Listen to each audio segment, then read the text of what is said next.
better than that.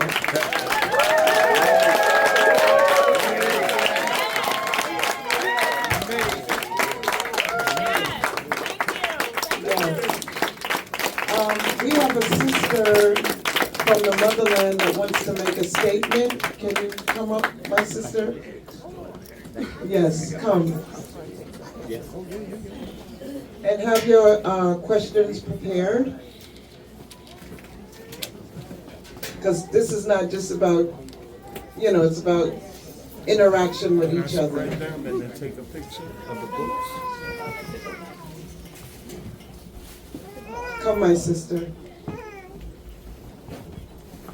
Hello, everybody. Hello. I was born and raised in Monrovia, Liberia, but I've been here most of my adult life. I just wanted to set the record straight. The United States of America is not a nation. It's a state of unions.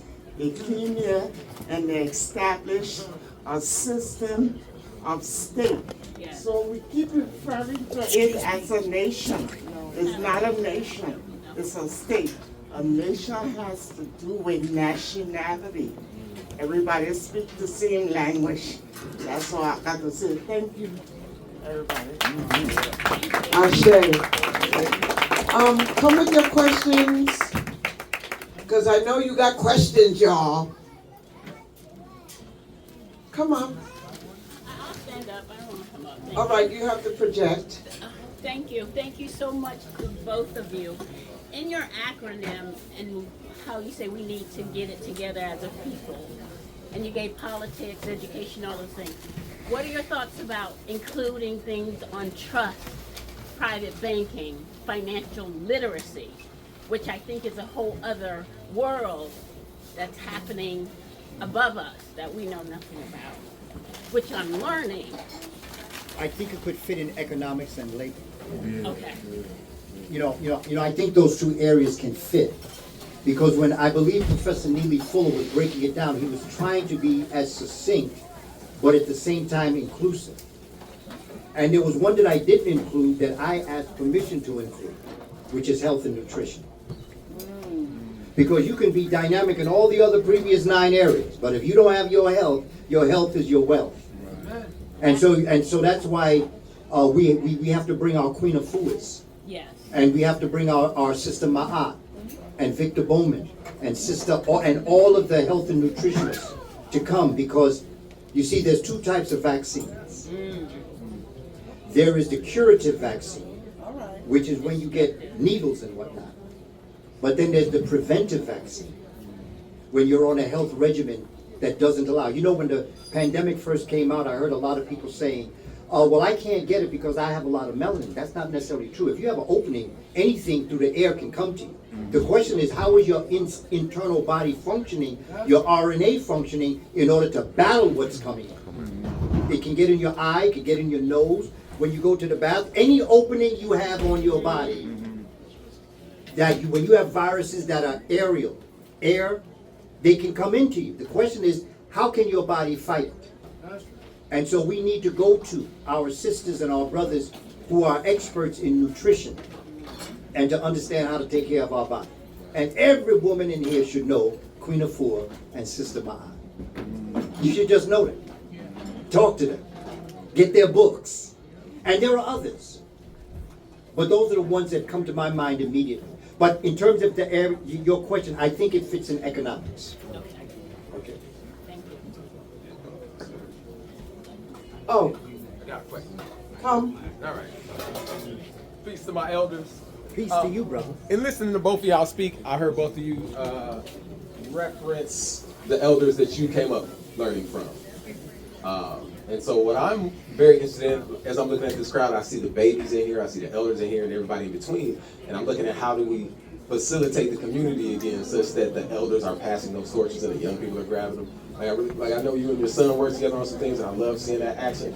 And I want to see I'm sure as young people in here that's like, yo, I don't have no elders. How do I find my elders? You know what I mean? How do we facilitate that for us as a community again? Either one of y'all.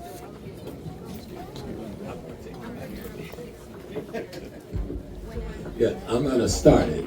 But it was so wonderful hearing Baba Kaba, because it just tells us that there's only one law. And the brilliance with which he talked about science. Every one of us have an elder. We just sometimes look in the wrong place. You start with your family, the elders within your nuclear cluster, and then the elders that are your ancestors. Then look around your extended family and then your community. You'd be surprised how many people in your family know a lot of what we've been saying, but didn't have the courage or the opportunity to say what we've been saying. And I meet that all the time, getting calls from brothers saying, I'm 80 years old, I'm 75 years old. I was trying, but I was too scared. I didn't want to say nothing. I had to live with this. My family rejected me, on and on. They're there, right in your household, right in your immediate environment. If you don't have a genetic mother or father, that's just kind of incidental. Because your mother, as you were saying, Bubba, that your mother and father is any adult in your sphere. Matter of fact, you can adopt a child that has no genetic relationship to you, and because of your spirit, alter that child genetic so that it began to match yours. So the same thing with the elders that we have around us. Start in your family, start in the nuclear family. They may have been afraid to say a lot of what we are saying, but they were Eastern Stars, they were daughters of Ruth, they were daughters of Tenth, they were Prince of Freemason. And as Bubba was talking about our church, when you were talking about the church, I was coming back to it because that was the only sanctuary we had. But what we did in the church was be African. So sometimes, because even I was the most ruthless anti-church person you ever gonna meet. Nobody was as ruthless as me. And then I realized, I made a mistake.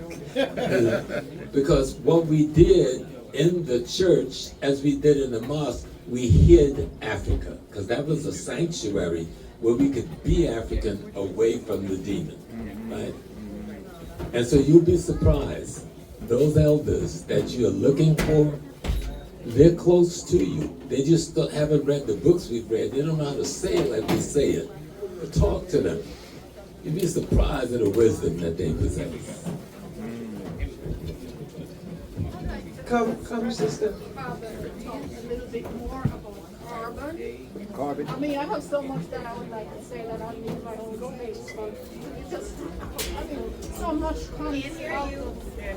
Sorry, something's happening to my voice. I don't know what it is. But anyway,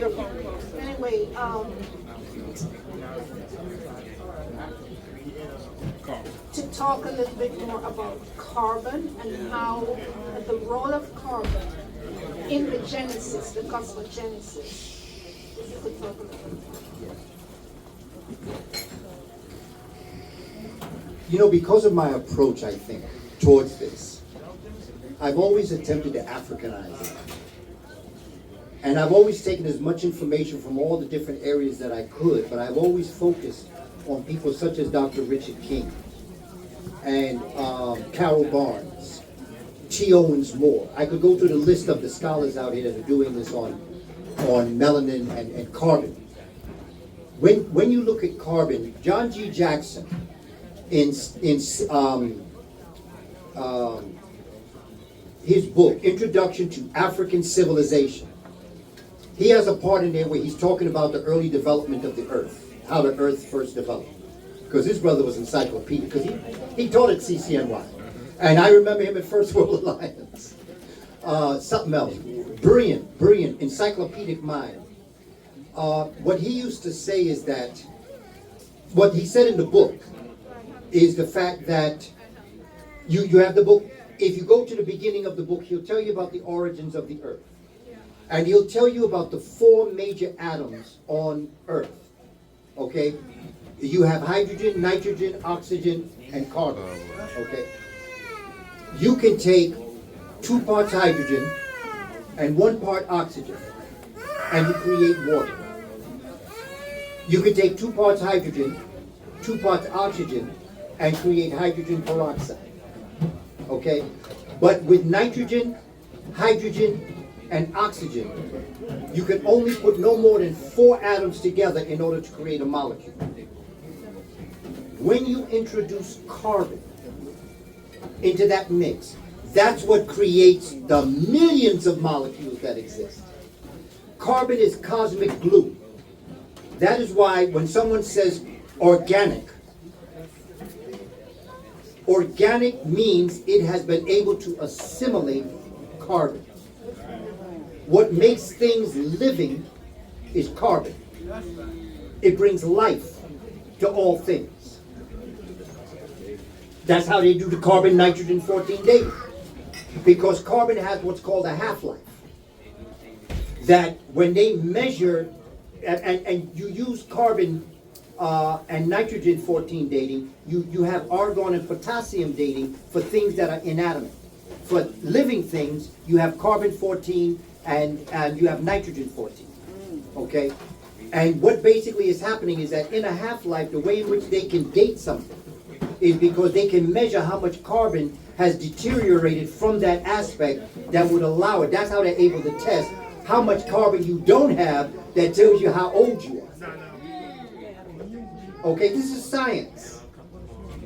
Okay, and I just refuse for us as the people to get emotional because it's so scientific and so straightforward and so real. Carbon, when you go outside, look up into the heavens. That's carbon. Carbon manifests itself in many different ways. It's very interesting how carbon manifests itself. Because situations alter cases. There are certain times that you'll be exposed and carbon will do certain things. Like for instance, when you cut yourself and you notice that in the cut, all around the cut it becomes brown. That's melanin. That's your internal doctor. And even though it's something that all of us say is ugly, we don't like it, it's bad, keloid skin. Keloid skin is the over-operating factor in your body that heals you. The reason why that keloid skin comes is so if you ever cut yourself again, you won't bleed to death. That's what keloid skin is. It's over-ripening of the skin. And you know what I did in Carbon Before Melanin is I wanted to talk to the community in a way that you could understand what I'm saying. I use a 6th grade vocabulary. Nice. And not only that, but in Carbon Before Melanin, Carol Barnes's book, Melanin, Chemical Key to Black Greatness, he has a section in there where he talks about the potential of melanin and the facts of melanin. I begin the book talking about the facts and the potential of melanin because when you get into my book, it's going to blow your mind. You're not going to believe me. So I put the facts and potential first so that you get the information first. The other thing I did is Richard King wrote a book, Key to Blackness, Melanin Key to Blackness. And almost half the book is a glossary. Okay, a vocabulary list. And I've always had a problem as an educator with glossaries and vocabulary lists in the back of the book. Because some people don't look through the whole book. You start on page 1 and you go through and then you come upon words you don't understand. You say, well, I'll go back to it. You don't go back to it, so you lose the context of what it is. But if the glossary is in the front of the book, when you come upon the word in the book, you know what it means. That makes sense. So from the facts to the potential to the glossary of Dr. Richard King, because I wanted you to get definitions from a black man, from a black scholar. I used the work of, there are so many sisters, Ann Brown, Dr. Ann Brown. You know, I researched her work and put it in. You have so many phenomenal scholars that have done this work. This is a compilation of their work, bringing it to the community for you to understand what our scholars are saying. Because you're not going to hear this elsewhere. They're not going to tell you this. And if I were them, I wouldn't tell you either. I wouldn't. I don't blame them. I don't blame them for doing what they do. I don't blame them. I hold us accountable for what we have to do for our babies. The responsibility. And responsibility is two words, not one. Responsibility is the response to your ability. All right now. Accountability is to be accountable for your ability. It's an action-oriented word, and sometimes maybe that's why so many brothers and sisters are challenged when you have to do something with what you know. What can you do? As you leave here this evening, the question is, with an experience with our brother James Smalls and myself, what can you do different that you didn't know you could do coming in here? And there's a Moorish proverb that says, if you can't use what you learned, you wasted your time learning. Everything you learn, you should apply to your life. And the problem in our classrooms is our children is learning things that have nothing to do with them whatsoever. When I taught 8th grade social studies, 8th grade, students say, Brother Kaba, you all right, but this is boring. I said, this is boring? They said, Brother Kaba, this is boring. I said, really boring? They said, Brother Kaba, this is boring. And I said, well, if this is boring, multiply that by 10. And that's how bored I am teaching you this now. But if you give me 20 minutes to teach you what's going to be on that test I'm going to give you on Friday, I'm going to spend the other 20 minutes telling you what you need to know about George Washington and Thomas Jefferson. That's how I did it. That's why I was in the principal's office with Kwame. But you see, I didn't care. Right. You know, and when you lose that fear, okay, it was just something that, and we all have it, the fact that we're here.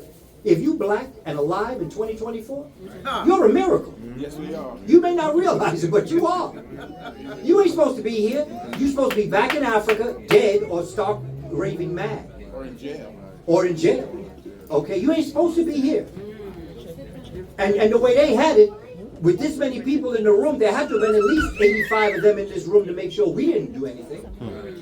And you know, the other thing that we may not really understand or have been taught is the fact that when we were on the plantation, we weren't allowed to talk. Right. Yes. Because they swore that if we were talking, we were plotting. Which we probably were. But you couldn't talk. That's why they said wherever 3 of you are, one of them had to be there. May I add something before we get to... no, hold your microphone. It's just this one thing.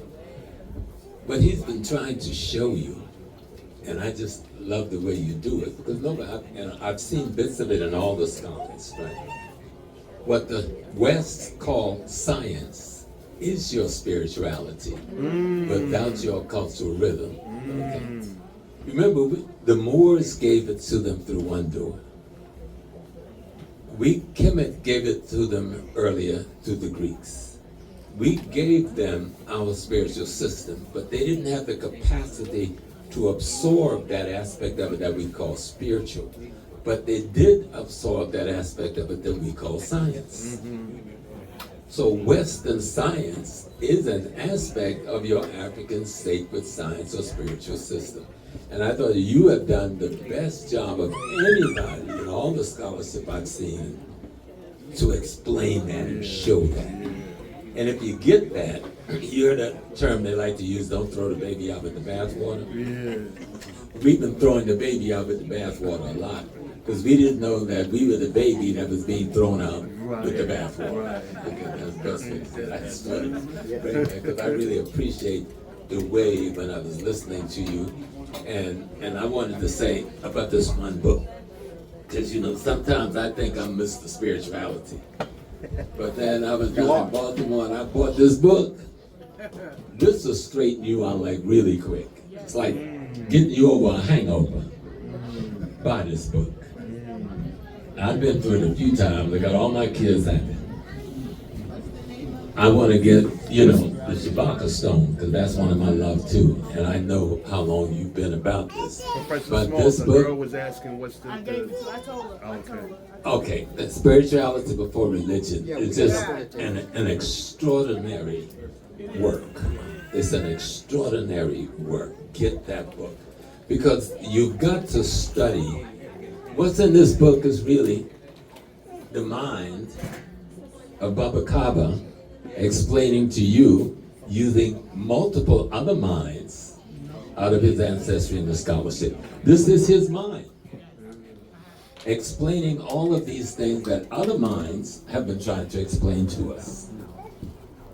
That's it, Papa. I just wanted to get Thank you, brother. Again, coming from you, brother, when someone who you honor honors you, that's a double honor. So thank you, brother. Someone, you want to come up, sir? Quiet, can we respect the mic, please? I know Brother Smalls teaches, but is there a directory listing of who teaches African sacred science? Where we can, I'm from Long Island, I'm not always out here. But I understand you do have literature. But is there a course or a class or what would you suggest? I would have to give you my number, and I could refer. I would give you my number, and I would refer you to some people. There are multiple brothers and sisters who are now using the internet to teach sacred science, or to teach Yoruba tradition, or to teach. And I'm even shocked at the amount of young people who are now doing a good job at it. But I don't think there's a directory anywhere. I think maybe we ought to look to doing that to say who some of these people are. But I can share with you what I know. I'll give you my number before you leave here. Even Inyana Van Zandt is now, and I remember Inyana when she was 15 years old, when I would use my mosque to let the Yoruba temple meet because they had lost their building on 7th Avenue. All right, and she was in the tradition then under Mama KK and Baba Searchman. So I was glad to see her acknowledging, I'm a Yoruba priestess. And I go like, wow. She had not told the people that before, even though those of us who know that. She hadn't brought that direct. And she's doing more teaching now. And I'm seeing young Babalaos, but all Babalao means is the father of wisdom. Someone who has studied and has learned the wisdom system well. I heard the young brother who was here before I came on, breaking down Ifa and the aspects of it and how it is used.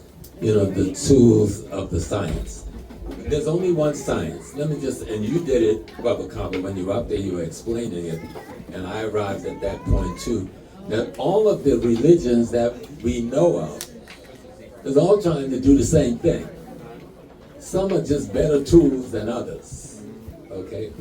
Because having been an imam, having been to Mecca and all of that when I was an imam, I knew that the Quran was the Old Testament, the New Testament, and the last revelations of Prophet Muhammad. But it was mostly Old and New Testament. I knew that the New Testament was the Old Testament going forward. But I know that the New Testament and the Old Testament, all of it got its fundamental information out of Kamene, coming forward. And so, I think once I put out, how in Islam we do the side, so we do the 3 steps in the prayers. Well, they did that in Kamene. How we do wash our hands and our face and our head before making salah. Well, they did that in Kamene. Even all of it, there's nothing really new under the sun.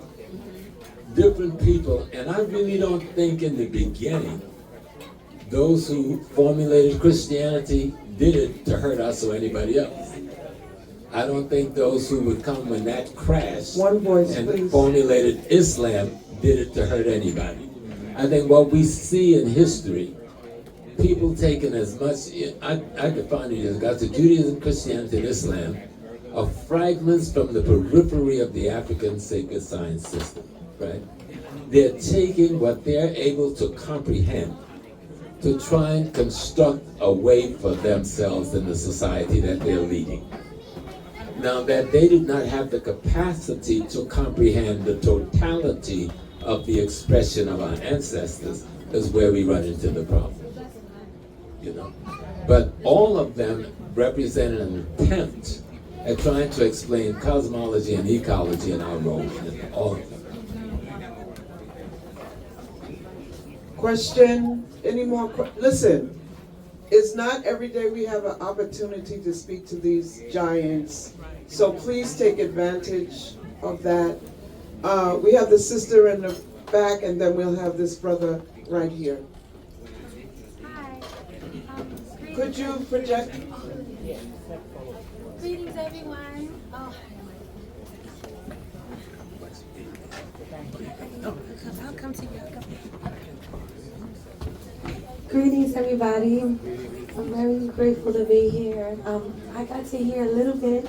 I had to sing at church this morning, so I couldn't come and see the entire talk, so my apologies. I had to sing at 2 different churches, and then my son had a little accident, so I did hear you while I was cleaning. But I wanted to ask a very important question for both of you, if you can answer. So as you both know what's occurring right now with Gaza, Sudan, South Sudan, Congo, and Lebanon, Yemen, I wanted to ask you a serious question because it seems as if, the religion that is being used against us is the religion, as you mentioned, we gave them out of compassion or empathy or love. And it's now being used and waged as a genocide against us. There's many genocides happening, not just towards Gaza, but towards us, towards the indigenous of the world. So what would you say as a young person who has young children, what should I do to prepare, not just mentally, but spiritually also, for the coming, because I feel like right now this is going to get more intense. As we see what's happening there, it might happen here. So I just want to, as a single mother, mentally prepare my children, my black children, for what's to come, and how should I speak to them in a way, like you said, 6th grade level. How should I speak to them in that level where they can be prepared? I'll start. Baba Kaba said, wherever we are, if you're in the mosque, he's better than me. I'm getting there, Baba. Africanize that mosque. If you're in the church, Africanize that church. If you're in the temple, Africanize that temple. But to do that, you've got to find out what the Africanized part is.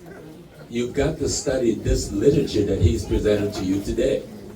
You've got to study the literature like Dr. Clark told me. You haven't read a book until you study the bibliography of those who wrote the book. Go into the bibliography of any book and you find another 20, 30 books that you need to read. And so the church, I'll show you an example. Have you ever seen the picture of the Last Supper? Yeah. And in the picture of the Last Supper, there's Christ. He's almost as cool as me, sitting there with a light around his head, right? And so when we realize what metaphors are, the Christ is the sun. On either side of the sun is 6 individuals. But each of the 6 individuals are in clusters of 3. Right. So what you see is the 4 seasons and the 12 months evolving around the sun. It's a story about the solar drama. Now within that solar drama, you can't miss the one person leaning right next to the Christ is a woman. Yes. What I'm saying is that they were trying to tell the story we told them, but they only had the capacity to see what they could see. Christ had 12 disciples, right? If you look at those 12 disciples, I can match up those 12 disciples in terms of what the names, the meaning of the names are, even in English, to any 12 Orishas. Well, any 12 Loas. They're the quality and the attributes of the divine that is capable of being developed in the character of the human. So they were trying. But we don't know our story, so we can't recognize our story in their attempt to tell our story. Now, you said that a little while ago in a different way, but that's what we're up against. So we must learn our story to recognize where our story is in their attempt to tell that story. Because everyone in here, every man and woman is a Christ. All right? I mean, we have to really understand what the different what they call it, anthropomorphism, where I tried to tell a story using human figures, because the people of that day were illiterate, 99%. So how do I teach an illiterate population? I use pictures. Michelangelo, what he did in the Sistine Chapel, that was their hieroglyphs. They're trying to tell the same story we told in hieroglyphs, but they're doing it differently. They're using pictures and human beings as the primary representation of these ideas and principles. If we just work with that, you can recognize yourself in the church. You know, we go back to the story of Haru and Aset, and some of our teachers have made some fundamental mistakes. They went back to Kemet, and then they told the same Christian story using Kemetic figures. They didn't go back to what the Kemetic story was about. Have you ever seen Aset is sitting, right? And Haru is on her lap. Now, if you know the symbols of Kemet, Aset is the throne, and she allows Haru to sit on the throne. Now, if you go to Ghana and go to the Ashanti nation, the Asantehene is the king of kings. But the only way one gets to be the king of kings of the Asante nation or any of the African nation, the women have to choose that they sit on the throne, not the men. The men carry out the ceremonial process, to seat them, but they don't make the choice of who's seated. So you see our culture everywhere. It's all in the Bible, as you were saying earlier. It's all up in the Quran. It's all in the Torah. But it's being given to you from the culture of someone who did not have the capacity to understand the totality of what our ancestors were giving as a sacred science. The universe has not changed how it works. The earth has not changed how it works. I'm dirt. If you don't believe it, let me die. Set me in the middle of the floor. Wait a few years, you're going to have a pile of dirt sitting in the middle of the floor. Now, how does dirt become me, right? I ate some carrots came from the dirt. I ate some broccoli came from the dirt. I ate some peaches came from the dirt. I had some mangoes came from the dirt. The very word Adam in Hebrew means what? It means dirt. It means dirt, okay? So that's why you got to study this type of literature, because this is an African scientist who took the time to do this literature. You don't have the time to do this research, but this scientist had the time to do this research so that you can now look at his research and see what has been studied. That's what they study. Look at the, astronomy. Astronomy is the scientists doing their work.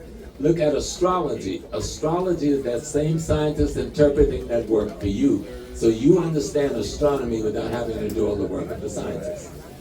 I hope that covered, because you don't have to. Long ago I would tell you, leave that church and burn it down. But I won't tell you that now. I did. I'm sitting there because it pays me. No, listen to me well. Listen to me. I raised all of my children, all 8 of them, no Christmas tree, no Santa Claus, it was a big mistake. I should have let them have those experiences with an explanation.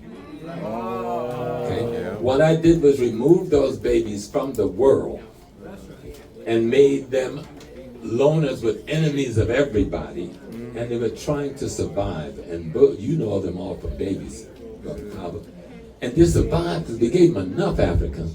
But the abuse those babies had to go through to survive should not have happened that way. I was too extreme. That wasn't my aunt. I should have told them, like I called my grandbabies in the office, they like to come in the shrine and wanted to ring the bell to the ancestors. And so I explained to them the other day what Santa Claus was, who St. Nicholas was, what Christmas is, and so forth. I said, these are all different cultural manifestation that in this country they pulled it all together into one thing. You can do or not do any of them, but you're not going to get hurt by doing any of them. What you're going to get hurt by, not being taught the discipline of how to save money, spend money, but being taught what is the best images to have in your sphere and in your desire realm. If we just took the fundamentals of the 12 disciples of Christ, since most of us are Christians, and look at the quality and attributes that each one represent, you can change your nation. If you look at those who are Muslims, we say, Bismillahirrahmanirrahim, Kul hu Allahu ahad, Allahu samad, Lam yalid. We can do all of that. But if you don't teach the 99 pearls of faith, if you don't teach the 99 names of Allah, those are the quality and attributes that transform you into that ancient African that created Ma'at. But they don't teach everybody that. Right in Islam, they run secret societies. I was in them, I'm telling you. I wear a necklace now of another secret society that probably shouldn't be secret, but tonight is But what secret societies do is control information about you. They control the fundamental knowledge about cosmology and ecology, and they make you pay. Because I'm also a Freemason, I'm in Prince Hall. They make you pay for the 32nd, they make you pay for the 33, just to tell you when you walk into the Red Lodge, you gotta have on a dashiki and a kufi. But wait a minute now, I thought y'all said that was evil at stage 1. But when you get to the next stage, these people are all mimicking you. They're all mimicking your ancestors and our ancestral system. Every single one. Masonry is trying to capture what's in these same books this man is trying to tell you. Islam is trying to capture. But these are other cultures of other people who did not have our ancestral historical experience trying to grasp and explain the experience of our ancestors, and they never will be able to do that. But because they won the physical war against us, they've given us the literature with their interpretation of reality. And now we have to find our way back to a body of literature, like this body of literature, that tell us about our ancestors' interpretation of this reality of cosmology and ecology. The sacred science. And don't let them take the science out of your sacred science and own it and tell them you ain't got none. That's your stuff. Geometry is your stuff. Botany is your stuff. Trigonometry is your stuff. There's all kinds of medical books in Kamene talking about a medicine they're just discovering today. So don't run away from the church. It has a building. We need these buildings. It has an organization. We need these organizations. Transform it into an African tool of liberation. Do the same thing that the West Africans have done with Islam. And no one has really studied how the West Africanized Islam. That's what you get a check Amadou Bamba in Senegal. They Africanized Islam and made it work for them. That's why you have that young man in Burkina Faso today. His mom, the young man in Niger, the young man in Mali, and now we got the young brother down in Senegal coming to join them. The young brother down in Chad, because their mind is formulated in a certain way via a certain philosophical understanding of Islam. Remember, what was the young singer? He was so bad from Senegal. He would never go to Egypt. He would never go to the Middle East. Sheikh Amadou Bamba. No, not Amadou. He was one of Amadou's students. He performed here in Brooklyn a couple of times years ago. But the entire Muslim cultural leadership in Africa did not go to Mecca when it came from a certain area. Because Mecca, and then I'll end with this, show you how things can think. Anybody who's studied Kemet, you know what the Ka is. What is the Ka in Kemet? Huh? What is the Ba in Kemet? The body. Well, what you're talking about, the two things coming together to make the divine, right? So what do you got in Mecca? Symbol of carbon, right? Ka and a Ba. And that is the most sacred symbol of Islam. I've been there, kissed it 4 or 5 times. Got sick from kissing it too. But the point is, I didn't know then that this is my culture, formulated by another culture to represent their understanding. That Kaaba in Mecca means the same thing as the Ka and the Ba and the Kemet. And that's where they got it from. All right? And when you understand it, and there's some things you wouldn't even know. You see the big gold doors on the Kaaba? How many of you have ever seen them open? I've seen them open. they open. And you'd be surprised at what's in there. You remember in the story, for those who are Muslims in the story of Islam, they say the Prophet Muhammad got rid of all the idols, right? Got rid of the Orishas and the Loas and the Netas. That's not true. When everybody else is at Mount Arafat, an elder leadership go in there to cleanse and wash them once a year.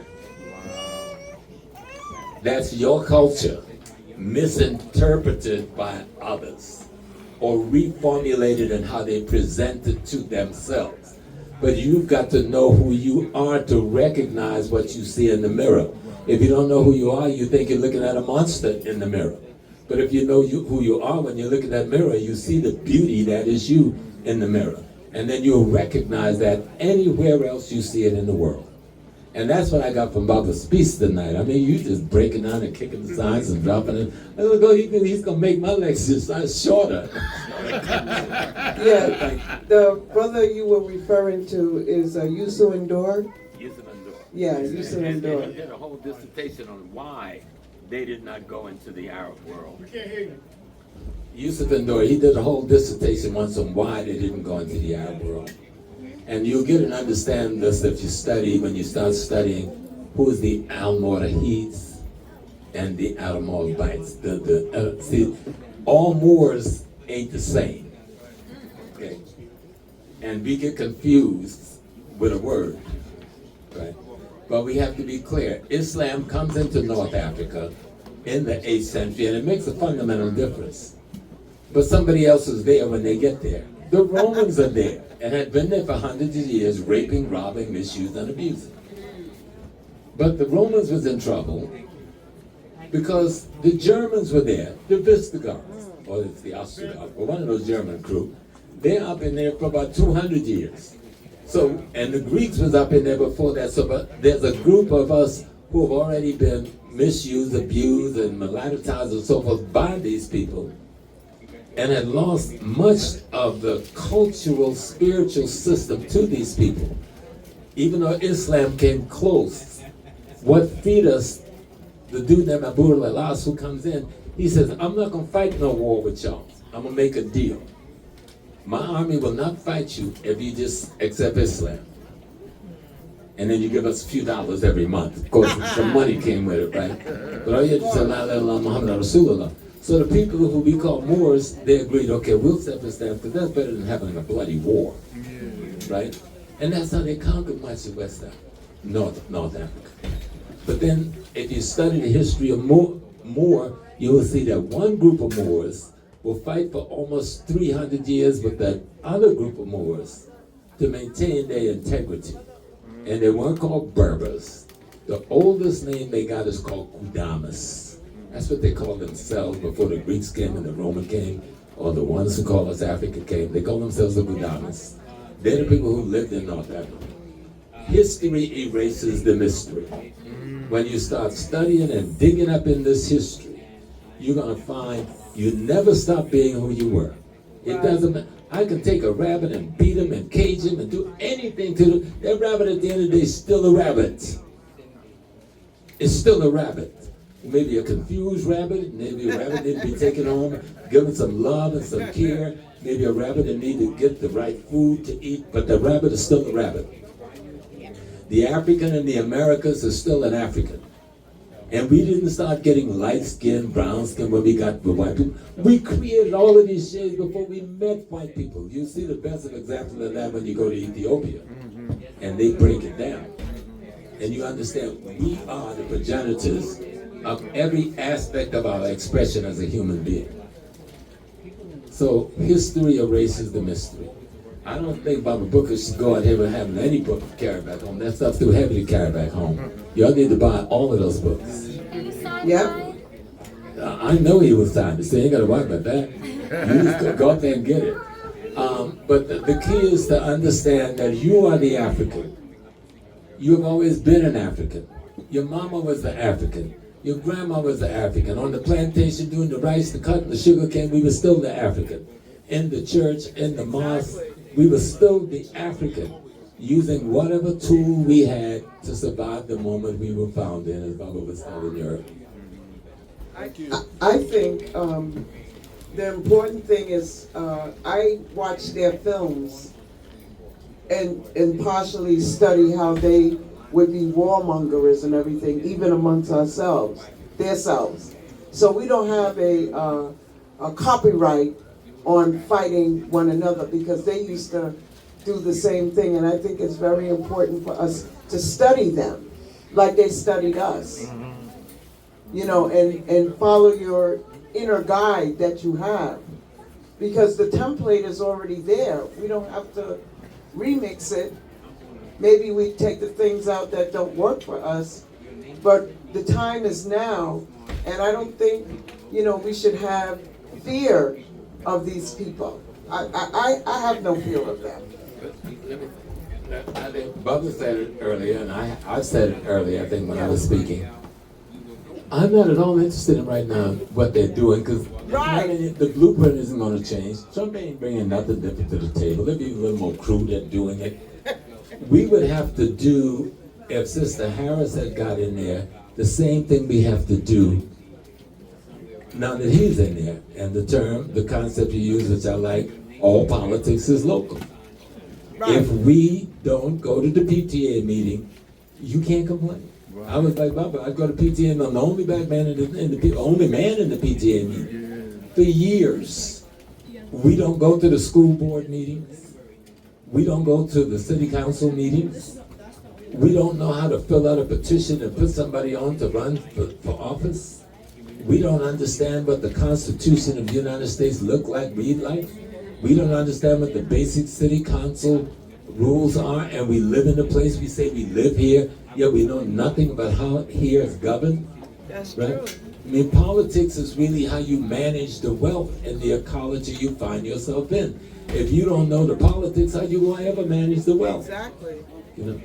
So we have to start learning how to be who we say we are. I know a brother said, well, I know America. Let me tell you a little secret. If you live in this country, and you pay the taxes in this country, and you subject to the law of this country, you better check your definition of self, okay? And the thing is, how can I make America work for me the way all the other groups in America make it work for them without exploiting other people to get that done? That would be the caveat that we would bring to the table. That's right. Very good. Very good. Do we have any more questions? Because we're gonna be closing out. Oh, this gentleman wanted to have a question. And please make them brief, please, because, you know. I will take away my priesthood. Okay. Greetings. I want to thank you two gentlemen for this masterful presentation. You are both masterful teachers, and it's an honor to come here and hear you all talk. So, when Professor Smalls said, no beginning or no end, that is true, and we know that from, well, both of you broke it down in ways that I guess everybody could understand it. The history part, I have a problem with. His story, we need to study our story.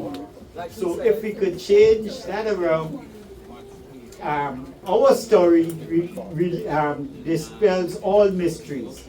His story creates those mysteries.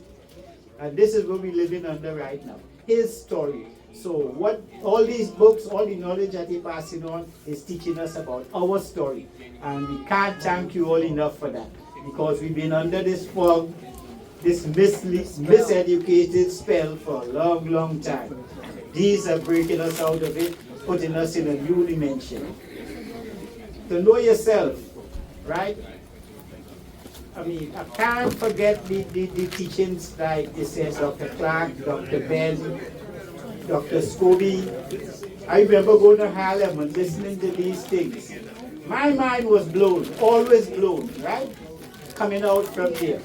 The fact that I lived through the experiences to see changes take place with these teachers that I respect. Changes that profound. My greatest American hero is Malcolm. And when I study Malcolm and see the changes he went through, or even Dr. King, the changes that he went through from the beginning to end, or even both of you, the changes that you're going through. We had to admit that we all go through changes. Change is the only constant in life. And regardless of what we say, once we understand truth, we give up on the false images and false teachings that we had before. We die to those. We reborn again in the new truth. The stuff that only have what we have. Oh, sorry, that's not for the priest.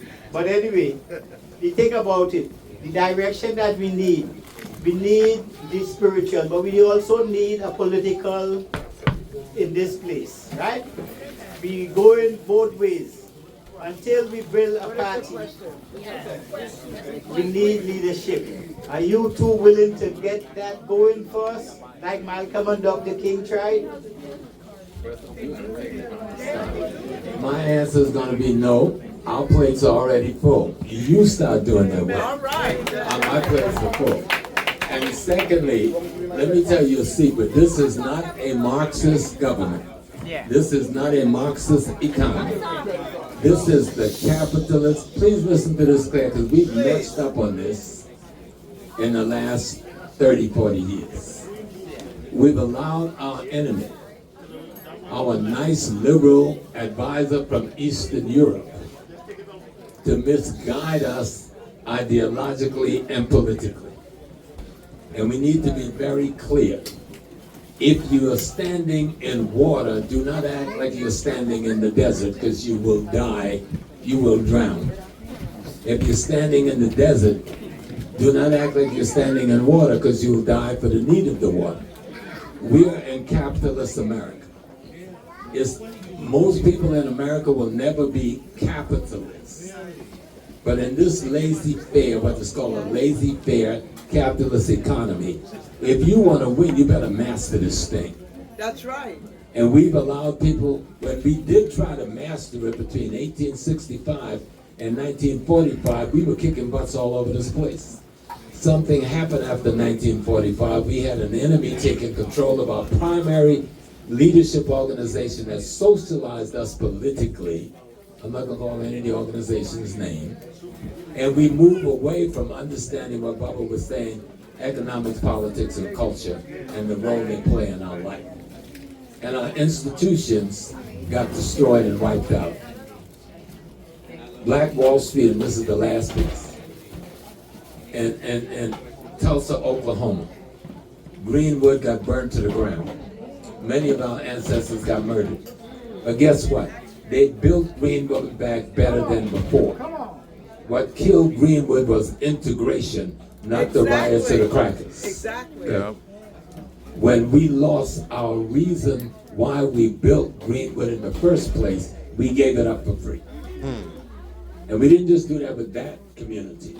We did it with communities of that type all over Black America. We walked away from the black store.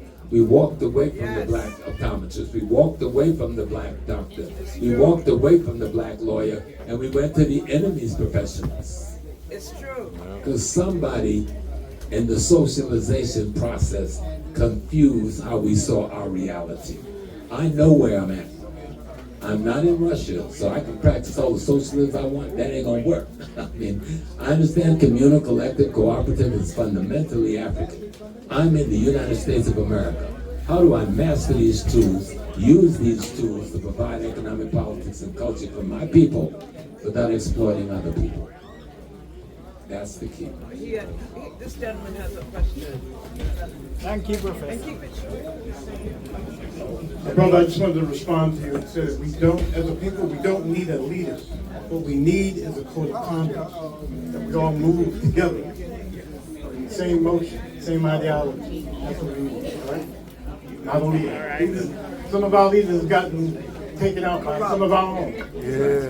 Thank you, brother. Come. It's a pleasure to be for both y'all present. My only question is, do y'all have any courses or seminars coming up that you should know about? In terms of the work that I'm doing, Not here, but I'll be traveling. This was really one of the last pieces I would do for December, for 2024. Yeah, but we will come back. There's so much that we have to do. But I would recommend that you go to my website, okay? And you can go to my website, and you can go to my Instagram. My Instagram page is what I use as a like a community bulletin board. A lot of what I do is up on my Instagram page. And also, it's like a series on YouTube called Seven. The Seven series that y'all do. Are you talking about Amadeus Christ and Out of Darkness and Yeah, I've been watching that. I've been watching a couple of episodes with Baba James on it, and it's pretty fire. I just want to know, y'all have any new ones coming up soon? Well, all of that hasn't been presented yet. We did this, there's another piece of that I think I'm part 2. Yeah, there's a part 2. And you can go to Professor Smalls African World. That's the Facebook page. Because I'm doing something on the 26th in Staten Island. What happened? His phone? Yeah, that's on the 29th. The 26th. Professor James Hall will be in Staten Island on the 26th of December. And as long as the community supports what we do here at Nicholas Brooklyn, we will always have our scholars here all the time, as much as humanly possible. Carver just came back from a phenomenal trip in ancient Kamene that he's going to be releasing a documentary soon. I'm sure he's going to be releasing these beautiful garments that he has on. I'm very, I can't wait to get mine. So, we're going to be signing, excuse me, one voice please. The brother is going to be signing books. Please go and support the brother.